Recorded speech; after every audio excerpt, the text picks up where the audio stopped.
Hello दोस्तों, स्वागत है आपका ज़ालिमा हॉरर स्टोरीज़ में। तो दोस्तों, कैसे हैं आप सभी? आशा करती हूँ आप सब बिल्कुल ठीक होंगे। दोस्तों, आज की कहानी बहुत ही ज़बरदस्त है, सुनना ज़रूर। अगर दोस्तों आप मेरे इस चैनल पर पहली बार आए हैं और पहली बार ही मेरी आवाज़ सुन रहे हैं तो कृपया करके मेरे चैनल को अभी सब्सक्राइब करके बेल बटन ऑल पर कर दीजिए। साथ ही दोस्तों, अगर आप चाहते हैं कि मैं आपकी कहानियों को अपनी आवाज़ दूं, तो आप मुझे इंस्टाग्राम पर मैसेज भी कर सकते हैं। मेरी इंस्टा आईडी आपको डिस्क्रिप्शन में मिल जाएगी। दोस्तों, ये कहानी दिवाली की उस रात की है जो जिसके साथ भी बीते वो बेहद डर जाए। दिवाली की वो खौफनाक रात। सब लोग ये तो जानते हैं कि दिवाली जगमगाती रोशनी और लाइट्स का त्यौहार है, पर जो ज़्यादातर लोग नहीं जानते हैं कि दिवाली की रात अमावस्या की होती है और हर अमावस्या की रात काली शक्तियाँ सबसे ज़्यादा ताकतवर हो जाती हैं। लेकिन 19 साल का सुमित इस बात से अनजान था।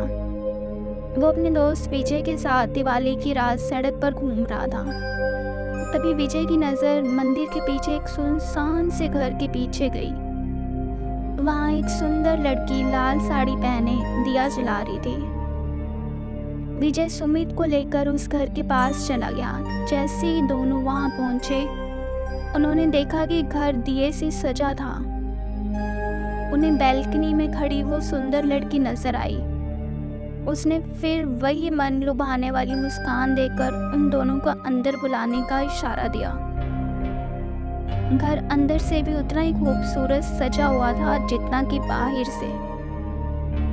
मेज पर खाने के लिए अलग अलग चीजें रखी हुई थी। सुमित मेज से एक लड्डू उठाकर खाने लगा, पर उसके हाथ से गलती से वो नीचे गिर गया। जैसे ही सुमित लड्डू उठाने के लिए नीचे झुका तो उसने देखा कि मेज के नीचे एक भयानक काली परछाई थी जो सुमित को देखते ही कहीं गायब हो गई। सुमित जैसे ही विजय को ये बताने ऊपर उठा, उसने देखा कि विजय सीढ़ियों के ऊपर खींचा चला जा रहा है। सुमित बेहद घबराने लगा था। फिर अचानक घर में पायल की आवाज़ें आने लगी, जैसे कि कोई लड़की एक कमरे से दूसरे कमरे में जा रही हो। सुमित उस आवाज के पीछे सीढ़ियों के ऊपर चला गया, लेकिन ऊपर जाते ही उस कमरे के अंदर पंखे से लटकी हुई एक लाश दिखी। सुमित वो लाश को देखकर बुरी तरह से कांपने लगा, क्योंकि वो किसी और की लाश नहीं बल्कि उसकी दोस्त विजय की लाश थी। सुमित डरते डरते पीछे मुड़ा तो उसके ठीक सामने वही सुंदर लड़की खड़ी थी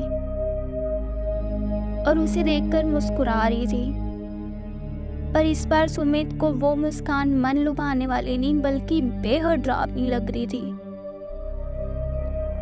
अचानक घर की सारी लाइट्स बंद हो गई और वो घर धीरे धीरे खंडर में बदल गया था। वो लड़की अब भी सुमित को देखकर मुस्कुरा रही थी। अचानक लाल साड़ी पहनी हुई उस लड़की के बाल सफेद और लंबे होने लगे और उसकी आंखें एकदम लाल पड़ गई और चेहरा एकदम डरावना सा हो गया।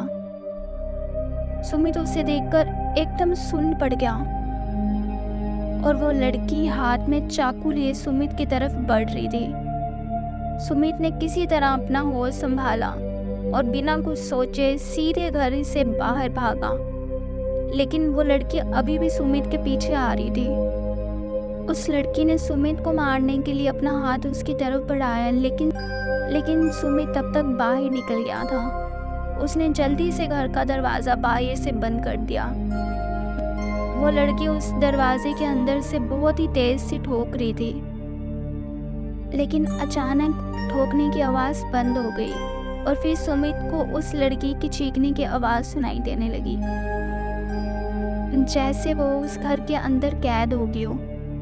सुमित वहां से जल्दी से निकला और घर जाकर चुपचाप सो गया।